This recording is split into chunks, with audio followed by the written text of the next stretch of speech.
ఒక సముద్ర తీర ప్రాంతానికి, గెరాసిన ప్రాంతానికి వచ్చారు. ఆ గదరేనీల ప్రాంతంలో ఆయన సముద్రాన్ని దాటి వస్తే ఇద్దరు వ్యక్తులకి దయ్యం పట్టి మరి సమాధుల్లో ఉండి వాళ్ళు రాళ్లతో కొట్టుకొని బాధించుకుంటున్నారు.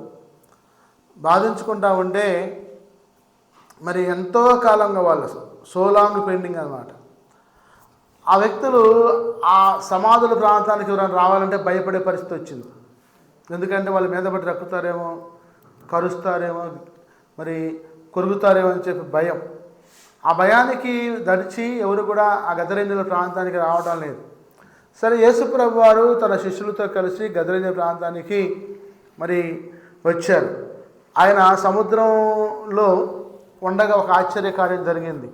ఆయన ఆ యొక్క మరి దోణిలో ఉండి నిద్రపోతూ ఉంటే ఆ సముద్రంలో ఒక గాలి తుఫాను లేచింది. గాలి తుఫాను లేచి వాళ్ళ శిష్యులు అన్నారు, అయ్యా మేము నశించిపోతున్నాము, దయచేసి మీరు లేచి మమ్మల్ని రక్షించమని చెప్పన్నప్పుడు ఆయన లేచి అల్ప విశ్వాసులారా అని చెప్పి వాళ్ళని గద్దించి మరి ఆ గాలిని తుఫాన్ని గద్దించి నెమ్మదిపరిచారు. అప్పుడు వాళ్ళుగా ఈయనకి గాలి తుఫాను మరి లోబడుతూ ఉన్నది మరి అని చెప్పి అందరూ కూడా మిక్కిలి ఆశ్చర్యపడి భయపడ్డారంట శిష్యులు. అంటే ఆ సముద్రం దాటి గదరేనీ ప్రాంతానికి వచ్చారు. వస్తే ఈ గదరేనీ ప్రాంతంలో ఇద్దరు వ్యక్తులకి దయ్యాలు బట్టి సమాధుల్లో తిరుగుతూ ఉన్నారు. బట్టలు లేకుండా మరి చాలా ఇబ్బందికరమైన పరిస్థితుల్లో ఉంటున్నారు. ఉంటే మరి వాళ్ళు తరచుగా వాళ్ళ గాయపరుచుకుంటూ ఉగ్రరూపులైపోయి మరి అంతే బాగా కోపిష్ఠులు అయిపోయి ఎవరన్నా ఆ ప్రాంతానికి వస్తే వాళ్ళని రక్కటం కానీ, కొరకటం కానీ, గిచ్చటం కానీ మరి అవన్నీ చేస్తూ ఉన్నారు. ఎవరు కూడా ఆ ప్రాంతానికి రావడానికి ఇష్టపడటం లేదు. యేసుప్రభు వారు వచ్చి రాగానే వాళ్ళు అంటున్నారు, దేవుని కుమారుడా నీతో మాకేమి, కాలం రాకమునిపే మమ్మల్ని బాధించక ఇక్కడికి వచ్చామని కేకలు వేశారంట. అంటే యేసునాయన మరి మాతో నీకేంటి నాయన పని, మా కాలం ఇంకా రాలేదు కదా, అప్పుడే వచ్చావేందని చెప్పి కేకలేస్తున్నారంట. కేకలేస్తూ ఉంటే ఆ కేకలు విని ప్రభువారు అంటున్నాడు, దేవుని కుమారుడా అని కేకలేశారు.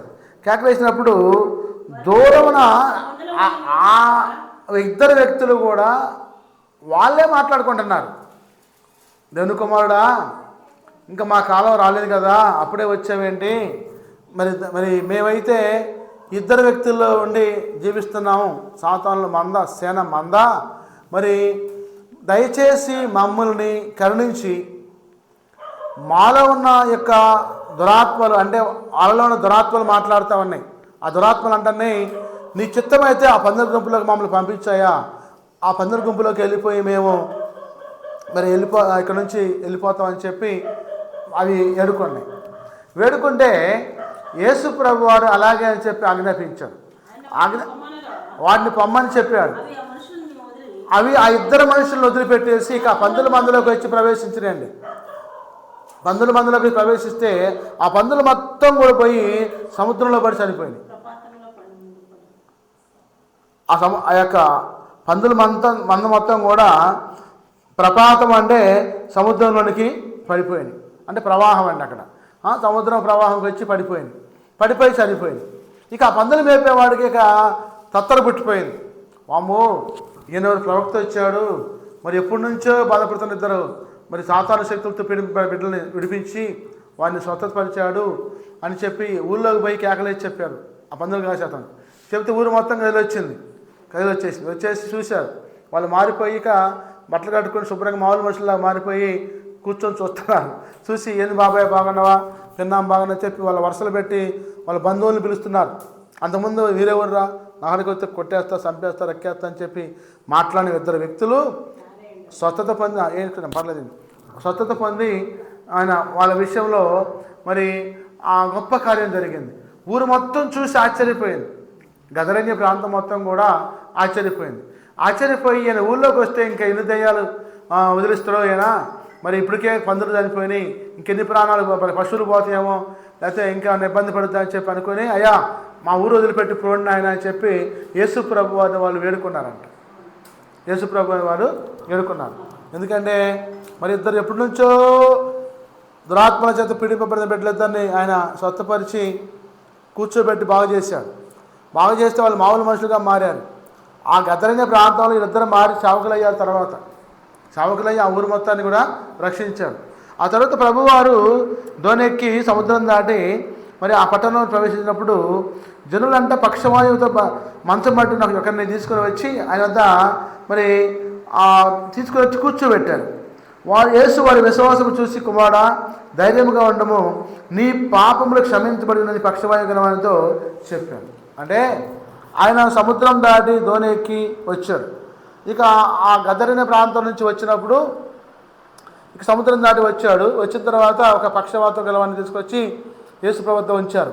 ఉంచినప్పుడు యేసుప్రభు వారు అంటున్నాడు అతనితోటి, కుమారుడా నీ పాపములు క్షమించబడ్డాయని చెప్పి మాట్లాడాడు. మాట్లాడితే మరి ఆ పక్షవాయువు గల వారితో చెప్పాడు, శాస్త్రులు ఇంకా కొంతమంది దేవదోషం చేస్తున్నాడని చెప్పి తమలో తాము అనుకుంటున్నారు. ఇదేంటి, ఇక్కడ పక్షవాతం రోగం వచ్చింది, పక్షవాయువు రోగం వచ్చింది, రోగాన్ని స్వస్థపరచు, బాగుపడతాడు, లేచి నడుస్తాడు. అంతేగాని పాపాలు క్షమించానంటాడేంటి?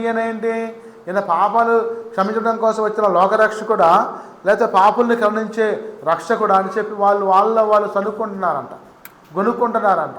ఎందుకంటే పాపాలు క్షమించే అధికారం యెహోవాకు మాత్రమే ఉంది. ఈయన నజరేతులో నుంచి వచ్చాడు, మరి నజరేతు గ్రామస్తుడు, మరియ కుమారుడు, యేసేపు కుమారుడు, ఈయనంటే పాపాలు క్షమించాలని చెప్పి అంటాడేంటి అని చెప్పి వాళ్ళు నొచ్చుకున్నారు. నొచ్చుకొని ఇక ఆ మాటకి చూడండి, అయినను పాపములు క్షమించడ భూమి మీద మనిషి కుమారునికి అధికారం కలదని మీరు తెలుసుకునేవని ఆయన చెప్పి, ఆయన పక్షవాయు గలవాడిని చూసి, నీవు లేచి నీ మంచం ఎత్తుకొని నీ ఇంటికి పొమ్మని చెప్పగా వాడు లేచి తన ఇంటికి వెళ్ళాడు. స్తోత్రం, హల్లెలూయా. అంటే అయినా కానీ ఆయన ఏం బాధపడలా. ఆ పక్షవాయు గలవాడితో అన్నాడు, నీ మంచం ఎత్తుకొని నువ్వు లేచి నడువు అని చెప్పంటే వాడు పక్షవాత రోగం తగ్గిపోయి లేచి మంచం ఎత్తుకొని పోయి. అంటే అంతకుముందు అతను ఎలా వచ్చాడు, మంచంలో పడుకుంటే మోసుకొని వచ్చాడు, మంచంలో పడుకుంటే మోసుకొని వచ్చాడు. వచ్చిన వాడిని దేవుడు స్వస్థపరిచి లేవనెత్తాడు. అతని మంచాన్ని అతను ఎత్తుకొని పోయాడు. అతని మంచాన్ని అతనే అంటే ఈ రాత్రి ప్రభు మీతో మాట్లాడుతూ ఉన్నాడు.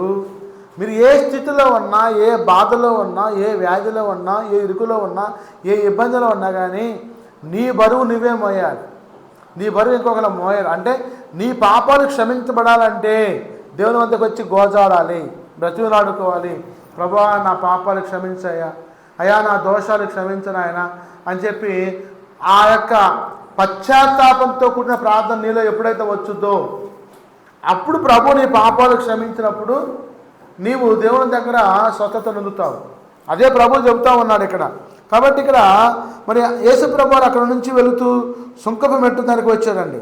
మత్తయ్య అక్కడ కూర్చొని ఉన్నాడు. ఆ సుంకపు మెట్టు దగ్గర మత్తయ్య కూర్చొని ఉంటే మత్తయ్యతో అంటున్నాడు యేసు ప్రభు వారు, నీవు నన్ను వెంబడించను ఆయన అని చెప్పంటే మత్తయ్య అంటారా లేచి యేసు ప్రభు అని వెంబడించి శిష్యుడిగా మారాడు. స్తోత్రం, హల్లెలూయా.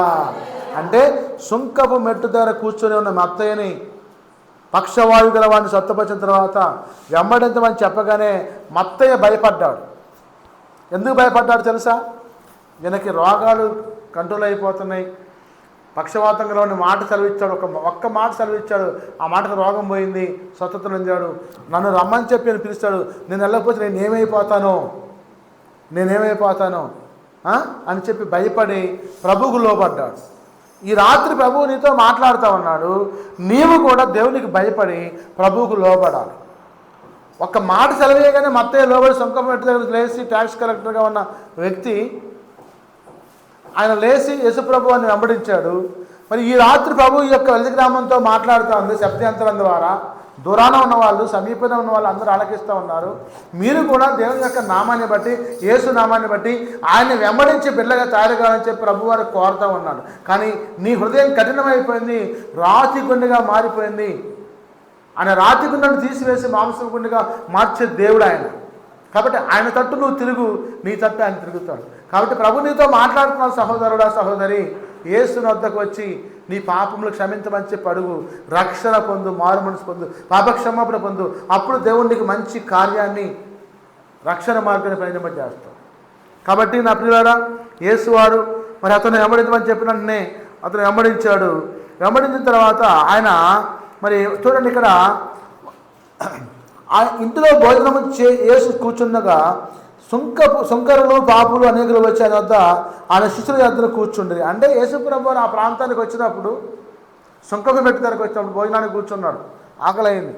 కూర్చున్నప్పుడు ఆయనతో పాటు సుంకరులు పాపులు వచ్చి కూర్చొని భోంచేస్తున్నారు. యూదులకి సుంకరులు అన్నా కానీ పాపులు అన్నా కానీ హేయం, అంటరాని వాళ్ళు.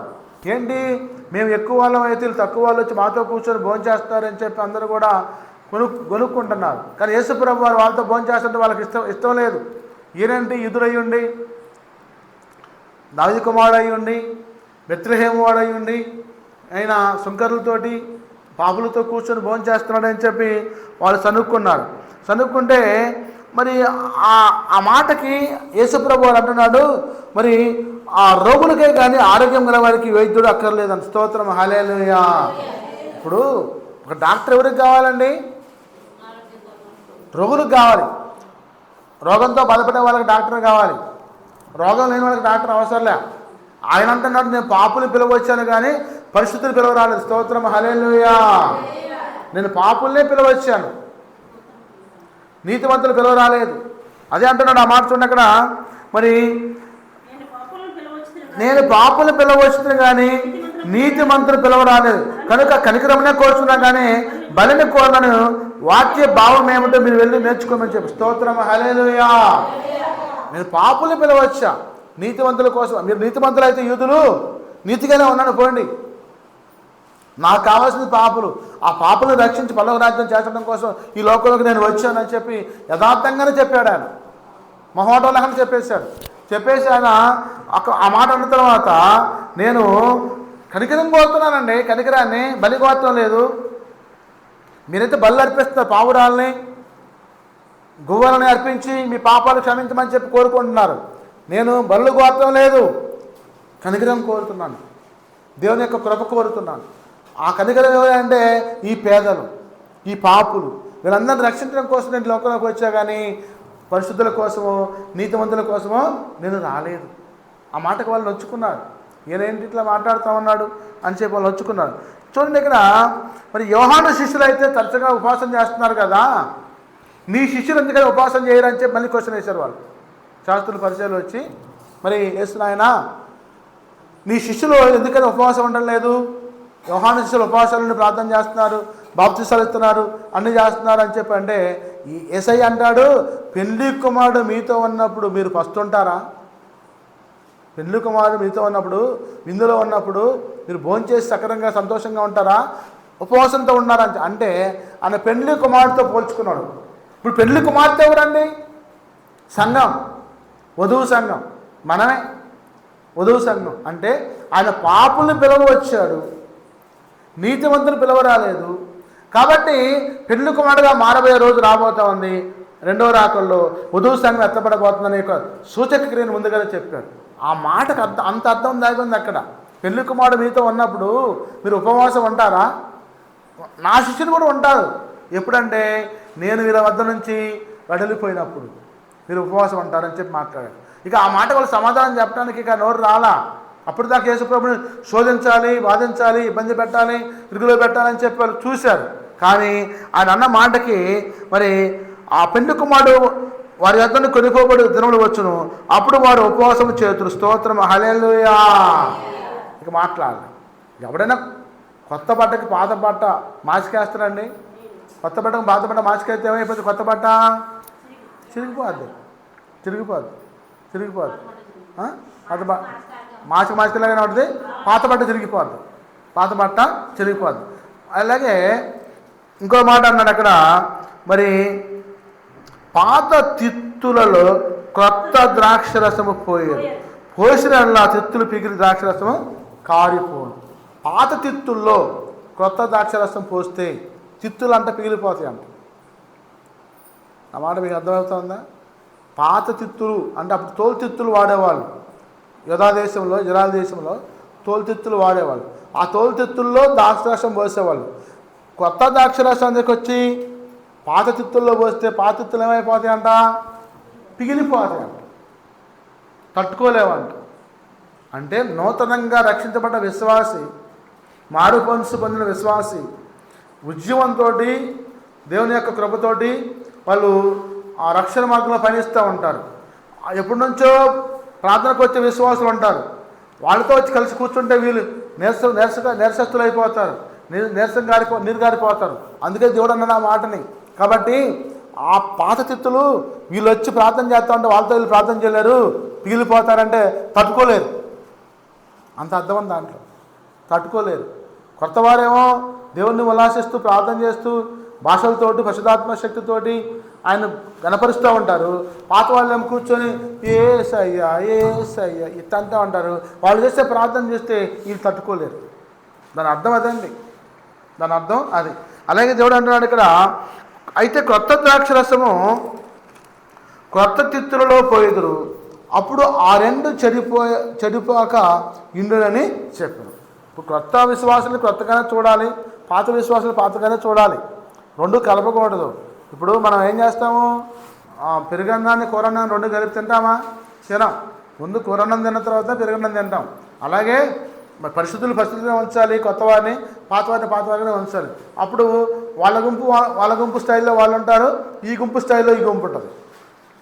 ఆ తర్వాత ప్రభువారు అన్నాడు ఇక్కడ, ఆయన వద్దకి ఒక ఆయన వచ్చాడు, ఒక అధికారి వచ్చి యేసు ప్రభు వారికి మొక్కారండి. ఇప్పుడు నేను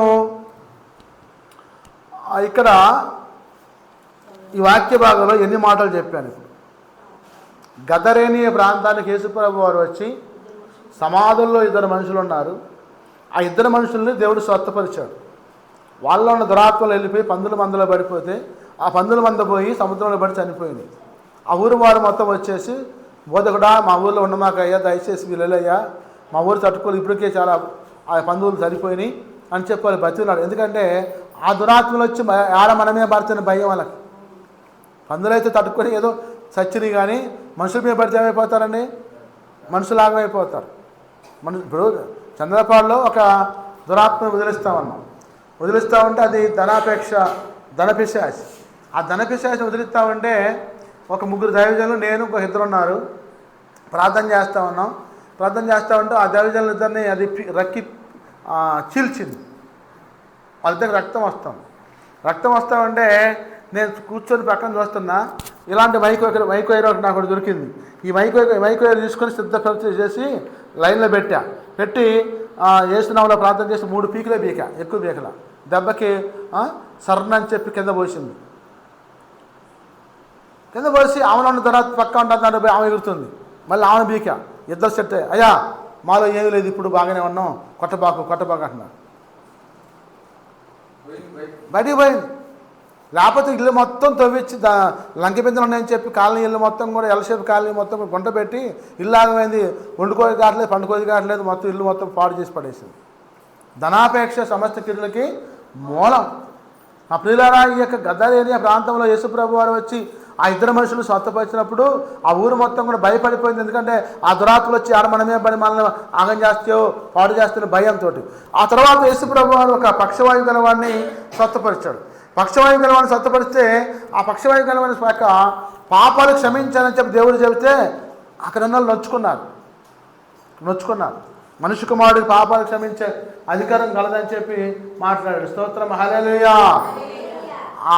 ఆ మాటకి వాళ్ళకి ఏమన్నారంటే ఇక్కడ, నేను పాపుల్నే పిలవచ్చా కానీ నీతివంతుని పిలవరాదన్న. స్తోత్రం, హల్లెలూయా. అంటే 2 కార్యాలు చూసేప్పుడు మనం, ఆ అద్భుతమైన కార్యాలు, స్వస్థతలు. ఒక గదరేనియ ప్రాంతంలో ఉన్న సమాధుల్లో ఉన్న వారి 2 దేవుడు స్వస్థపరిచాడు. 2వది పక్షవాయు గలవాడిని స్వస్థపరిచాడు. స్వస్థపరిచాడు.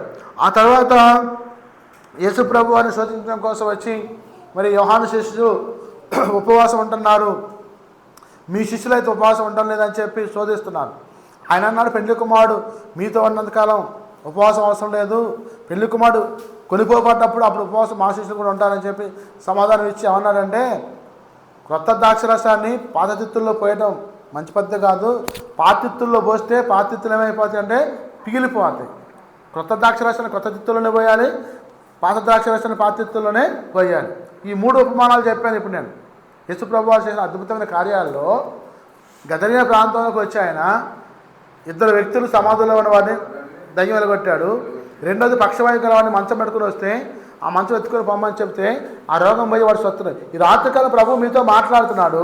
నీలో ఉన్న షుగర్ వ్యాధి కావచ్చు, బీపీ వ్యాధి కావచ్చు, అనారోగ్యం కావచ్చు, మరి అప్పుల ఇబ్బందులు కావచ్చు, యేసు నామములో వదిలిపోను గాక. ఆమేన్. నీ పిల్లలు నీ మాట ఉందరు గాక, నీ కుటుంబం దీవించబడిన గాక. ఆమేన్.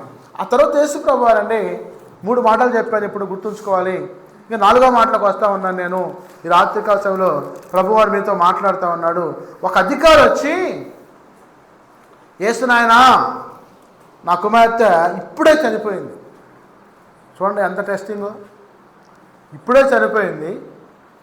మరి నీ వచ్చి నీ చెయ్యి ఆమె మీద ఉంచితే ఆమె బ్రతుకుతుంది. స్తోత్రం, హల్లెలూయా. అతని విశ్వాసం చూడండి, అధికారి విశ్వాసం చూడండి. నా కుమార్తె చనిపోయింది ఇప్పుడే, కానీ నువ్వు వచ్చి. ఇప్పుడు యేసుప్రభు వారు ఎక్కడి నుండి ఎక్కడికి వచ్చాడు? గదరిన ప్రాంతం నుంచి సముద్రం దాటి ఈ ప్రాంతానికి వచ్చాడు. వచ్చినప్పుడు ఆ ప్రాంతంలో ఆయన పక్షవాయుగలవాడిని స్వస్థపరిచాడు. పాపులను రక్షించడం కోసం వచ్చాయని చెప్పాడు. ద్రాక్షరసం గురించి మాట్లాడాడు. మాట్లాడిన తర్వాత అధికారి వచ్చి అంటాడు, ఆఫీసర్ వచ్చి అంటాడు, యేసు నాయనా, నా కుమార్తె ఇప్పుడే చనిపోయింది, దయచేసి నువ్వు వచ్చి ఆమె చెయ్యి ముట్టితే లేచి బ్రతుకుద్దయ్యా అని చెప్తున్నాడు. ఎంత విశ్వాసం అండి, ఎంత విశ్వాసం చెప్పండి. విజయవాడలో ఒకడు ఏం చేసిందంటే, ఆ అమ్మాయి చనిపోయింది రాత్రి. ఈ వ్యక్తి వచ్చి, నేను పేరు చెప్పను, ఏం లేదు కానీ, ఈ అమ్మాయిని నేను బ్రతికిస్తాను, నాకు 1 లక్ష రూపాయలు ఇవ్వండి అని చెప్పాను. నాకు ఏమండి, 1 లక్ష రూపాయలు డబ్బులు ఇస్తే చనిపోయిన వాళ్ళు బతుకుతారండి? ఏమండి, రాజీవ్ గాంధీ చనిపోతే 1 కోటి రూపాయలు డబ్బులు ఇవ్వరండి, ఇందిరాగాంధీ చనిపోతే డబ్బులు ఇవ్వరండి, వాజ్పేయి చనిపోతే డబ్బులు ఇవ్వరండి, ఎన్టీ రామారావు చనిపోతే డబ్బులు ఇవ్వరండి. కాబట్టి అన్నాడు. ఈ పిచ్చోళ్ళు కూడా ఏం చేశారంటే వాడి మాటలు నమ్మి 1 లక్ష రూపాయలు వాడికి ఇచ్చేసి బతికిమని చెప్పి కూర్చున్నాడు. ఇది కూర్చొని ఆయనకు ఏదేదో చేస్తున్నాడు. 2 రోజులు అయింది శవం కంపు కొడతాం. ఈ విషయం ఆ పక్కన వాళ్ళు పోలీసులకు ఫోన్ చేశారు. అయ్యా, ఆ పిల్ల చనిపోయి 2 రోజులు అయింది, పారేయట్లేదు వాళ్ళు, అదే శవం ఏం వాసన వస్తుంది, మేము ఉండలేకపోతున్నాం, ఎలక చచ్చే వాసన వస్తుంది అని ఫోన్ చేసి పోలీసులు వచ్చి పడి వాడిని అరెస్ట్ చేశారు. అరెస్ట్ చేసి శవాన్ని తీపిచ్చేసి అన్నీ పంపించేశారు. కానీ యేసు ప్రభు వారు ఈ ప్రాంతానికి వచ్చినప్పుడు ఈ అధికారి వచ్చి, ఇప్పుడే చనిపోయిందయ్యా, నువ్వు వచ్చి ముడితే నా కూతురు బతుకుద్దని చెప్పి విశ్వాసంతో మాట్లాడుతున్నాడు. ఎందుకని యేసు ప్రభు వారిని ఆ అధికారి వచ్చి నా కుమార్తెను బ్రతికించమని చెప్పి అడుగుతున్నాడు చెప్పండి? ఆయన చేసిన అద్భుతమైన కార్యాలు చూశాడు కాబట్టి. ఏమేమి చూశాడు? పక్షవాయువు గలవాన్ని స్వస్థపరిచాడు, కుష్ఠరోగిని స్వస్థపరిచాడు, దయ్యాలు పట్టిన 2 వ్యక్తుల్ని స్వస్థపరిచాడు. అమ్మా, అర్థమవుతుందా? స్వస్థపరిచాడు. అప్పుడు యేసు ప్రభు వారు ఏం చేశారంటే ఆ అధికారితో కలిసి ఆ ఇంటికి బయలుదేరి వెళ్తున్నారండి. వెళ్తా ఉంటే మరి శిష్యులు కూడా ఆయనతో కూడా వెళ్తున్నాడు. ఆ సమయంలో 12 మంది శిష్యులు ఆ ప్రాంతంలో ఆ ఇంటికి వెళ్తూ ఉంటే, ఆ ఇంటికి వెళ్ళే దారిలో 12 సంవత్సరాల నుంచి రక్తస్రావం గల ఒక స్త్రీ ఉంది. 12 సంవత్సరాల నుంచి ఆమెకు రక్తస్రావం అవుతుంది, బట్టలు గురుస్తున్నాయి, నాన్ స్టాప్, తగ్గట్లేదు, ఎన్నో మందులు వాడింది, ఎంతమందో వైద్యులు కడిగి పోయింది, కానీ తగ్గల. డబ్బులు పోతున్నాయి కానీ జబ్బు పోవట్ల, డబ్బు పోయింది, జబ్బు పోవాల. ఇక ఆమె ఆ నోట ఈ నోట యేసు ప్రభు వారి గురించి విన్నది. యేసు ప్రభు వారు స్వస్థపరుస్తాడమ్మా, ఆయన ముడితే చాలు, ఆజ్ఞాపిస్తే చాలు, రోగాలు పోతాయి, పక్షవాతంలో లేచి నడుస్తున్నాడు, కుష్ఠరోగి స్వస్థ పొందుతున్నాడు, దయ్యాలు వదిలిపెట్టిపోతున్నాయి అని చెప్పి ఈ మాటలు చెప్పుకుంటూ విన్నదా. విని విశ్వాసంతో వచ్చి యేసు ప్రభు వారు పోతా ఉంటే బరబరు ఉరికి అంగీ ముట్టిందండి. స్తోత్రం, హల్లెలూయా. అంగీ ముట్టింది. అంగీ ముట్టినప్పుడు యేసు ప్రభు వారు అంటున్నాడు ఇక్కడ, మరి అంగీ ముడితే నేను బాగుపడతానని చెప్పి అనుకుని ఆమె ఆ వెనుక నుండి వచ్చి ఆయన వస్త్రపు చెంగును ముట్టింది. ముట్టినప్పుడు యేసు వెనుకకు తిరిగి ఆమెను చూసి, కుమారి ధైర్యంగా ఉండమన్నాడు. స్తోత్రం, హల్లెలూయా. ఆయన ప్రభావం ఆయనలోంచి వెళ్ళినది ఆయనకు అర్థమయ్యి వెనక తిరిగి చూస్తే ఈ అమ్మాయి రక్తస్రావం గల స్త్రీ, కుమారి ధైర్యంగా ఉండమని చెప్పాడు. ఆమె భయపడి మా అమ్మ ఏమంటాడో ఏందో, పర్మిషన్ లేకుండా ముట్టుకున్నా, నేను బోధకుడిని, ఒకవేళ నన్ను ఏమన్నా శపిస్తారేమో అనుకుంటుందేమో. ఆయన ఏమన్నాడు ఇందాక, నేను కనికరమ గోత్రం కోసం వచ్చా కానీ బలి కోరటం కోసం రానన్నాడు. స్తోత్రం హల్లెలూయా. మన దేవుడు ఎంతైనా మంచి దేవుడు అండి. ఆయన బలి కోరడు, అర్పణ కోరడు, కనికరాన్ని కోరతాడు. కానీ కొంతమంది బలి కోరుతూ ఉంటారు. సాతాను కాబట్టి ఆయన స్వయంగా ఆయన చెప్పాడు ఆ మాట, నేను కనికరాన్ని కోరతా, బలి కోరు. ఆ మాటకి సాదృశ్యంగా దేవుడు ఈ అమ్మాయితో మాట్లాడుతున్నాడు. ఏమితో ఏమంటున్నాడంటే, అమ్మా కుమారి ధైర్యంగా ఉండు అని. చూడండి ఇక్కడ, నీ విశ్వాసము నిన్ను బాగుపడుతుందని చెప్పగా ఆ గడియ నుండి ఆ స్త్రీ బాగుపడి. స్తోత్రం హల్లెలూయా. ఈ రాత్రి ప్రభు మీతో మాట్లాడుతున్నాడు. ఆ స్త్రీతోటి ప్రభు వారు ఏమన్నారంటే, నీ విశ్వాసం నిన్ను బాగుపరిచింది. మరి మీకు విశ్వాసం ఉందా? దేవుడు నాకున్న ఈ మోకాల నొప్పులు, నడువు నొప్పులు, కీళ్ళ నొప్పులు, కాళ్ళ నొప్పులు, షుగరు, బీపీ స్వస్థపరుస్తానని చెప్పి విశ్వాసం అంటే దేవుడు నేను స్వస్థపరుస్తాడు. విశ్వాసం లేకుండా దేవునికి ఇష్టమైంట అసాధ్యం అండి. విశ్వాసం లేకుండా దేవునికి ఇష్టలై ఉండడం అసాధ్యం. కాబట్టి నా కుమార్తె మారుద్ది, నా కుమారుడు మారుతాడు, నా పిల్లలు మారుతారు, నాకు కుదరని రోగం తగ్గుద్ది, నాకు అప్పులు పోతాయి, అనారోగ్యం పోద్ది, నాకు గ్రామం రక్షణ లేదు, రక్షించబడుతుందని చెప్పి నీలో విశ్వాసం ఉంటే నీ గ్రామం మారుద్ది. నీలో విశ్వాసం ఉంటే రోగం స్వస్థ వచ్చుద్ది. నీలో విశ్వాసం ఉంటే నీ పిల్లలు మారుతారు. ఆ విశ్వాసం నీకు ఉండాలి. First you believe me God in the name of Jesus Christ. First you love do God. Yesu ప్రభును ప్రేమించాలి. ఆ స్త్రీ ప్రేమించింది నాయనా ఎన్నో 12 సంవత్సరాల నుంచి అండి. 12 1 + 2 3 తండ్రి కుమార పరిశుద్ధాత్మ త్రియేక దేవుడు వచ్చి ఆమె స్వస్థపరిచాడు.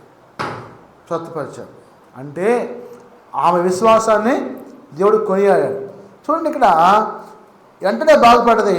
యేసు ప్రభు వారు అధికారింటికి వచ్చి పిల్లల గ్రోవులు వాయించి వాయిద్యములు గొల్లు చేయుచుండు జనసమూహమును చూశాడు. ఆ ఇంటి దగ్గర అంటే ఆమె చనిపోయిందని చెప్పి జనాలు ఏడుతున్నారు కూర్చొని. ఓ సుబ్బమ్మ, ఓ స్వార్థమ్మ, నువ్వు ఎంత మంచిదానివమ్మా, ఓ ద్వారకమ్మ నువ్వు ఎంత మంచిదానివమ్మా, నాకు ఆ పని చేసి పెట్టావే, నాకు ఈ పని చేసి పెట్టావే. ముసలోళ్ళు వయసు వాళ్ళు వచ్చేమో, అమ్మాయి మంచిదయ్యా, ఎవరి జోలికి పోయేది కాదు, ఇంట్లో ఉంటుందయ్యా, చక్కని ప్రార్థనా పర్వాలయ్యా, ఎవరితో మాట్లాడదా, ఇంకొకళ్ళు వచ్చి ఏడుస్తూ ఉన్నాం. గొల్లు అంటే ఏంది? గోల, ఏడుపు. ఇక ఏడుస్తూ ఉంటే ఆ పక్కనే పిల్లల వాయిద్యాలు వాయిస్తున్నారు. సావు మేళం.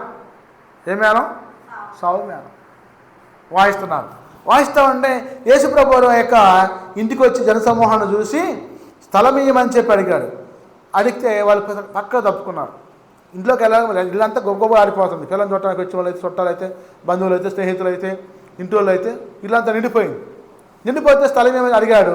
తప్పుకున్న తర్వాత మరి ఆ జనసమూహాన్ని మొత్తం పంపించేశాడు ఆయన. చూడండి ఇక్కడ,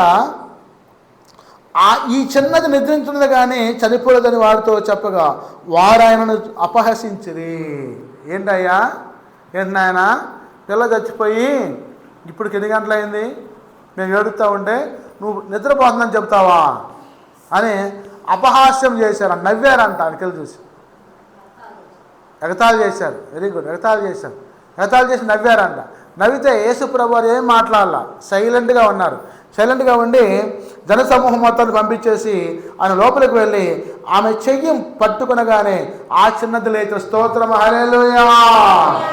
చిన్నదాని చెయ్యి వాళ్ళ నాన్న ఎలాగైతే వచ్చి యేసు ప్రభు వారితో, అయ్యా నా కుమార్తె చెయ్యి పట్టుకోయ్యా, నా కుమార్తె లేచిదా అని చెప్పి ఎలాగైతే విశ్వాసంతో మాట్లాడాడో ఆ విశ్వాసాన్ని బట్టి యేసు ప్రభు వారు వచ్చి ఆ చిన్నదాన్ని చెయ్యి పట్టుకున్నాడు. పిల్లలు వేసి కూర్చుంది. అందరూ ఆశ్చర్యపోయారు. ఆ ఊరు మొత్తం గొప్పగొప్పలాడిపోతా ఉంది. కేకలు పెట్టేస్తున్నారు. అమ్మో చచ్చిపోయిన పిల్లలు వేసిందయ్యా, యేసు ప్రభు వారు వచ్చారు. ఇప్పుడు దాకా మనం పక్షవాయువుల వారిని స్వస్థత చూసాము, కుష్ఠరోగి స్వస్థత చూసాము, దయ్యాలు ఎలగొడతా చూసాము, ఇప్పుడు చనిపోయిన వాళ్ళు కూడా లేపుతున్నాం అని చెప్పి కేకలు పెడుతున్నారు. స్తోత్రం హల్లెలూయా. కొట్టం తప్పలేస్తారు గట్టిగా.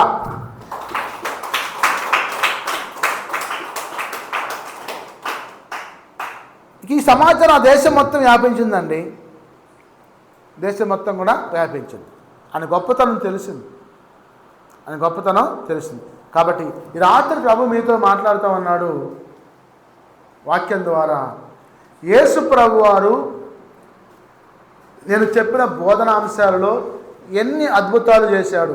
ద ఫస్ట్ వన్, గదరేని ప్రాంతానికి వచ్చి ఇద్దరు సమాధుల్లో ఉన్న వ్యక్తులు దయ్యాలు పట్టిన వాళ్ళకి స్వస్థత ఇచ్చాడు. సెకండ్ వన్, పక్షవాయు గల వాడిని మంచంతో ముడితే లేచి తన మంచం ఎత్తుకొని నడిచాడు. థర్డ్ వన్ చెప్పండి. కొత్త ద్రాక్షరసాన్ని పాత తిత్తుల్లో పోయొద్దని చెప్పి నేను పాపులు పిలవచ్చా కానీ నీతిమంతులకు పిలవ రాలేదని చెప్పాడు. తర్వాత ఇది 3. 4వది మరి అమ్మ అధికారి కూతుర్ని చనిపోతే లేవనెత్తే ముందు ఇంకో అద్భుతం జరిగింది. 12 సంవత్సరాల నుంచి రక్తస్రావం గల స్త్రీ యేసుప్రభు యొక్క వస్త్రపుచ్చంగా ముడితే స్వస్థత. 4వది. 5వది అధికారి కూతుర్ని చేయమంటగానే లేచి కూర్చొని చనిపోయిన అమ్మాయి బ్రతికింది. స్తోత్రం, హల్లెలూయా. దేవుడి మాటలు దీవించును గాక. ఆమె. 5 అంశాల గురించి చెప్పాను. 10:30 అవస్తుంది. మరి రేపు ఆదివారం ప్రార్థన ఉంది కాబట్టి మనం ఆ ప్రార్థనలో మిగతా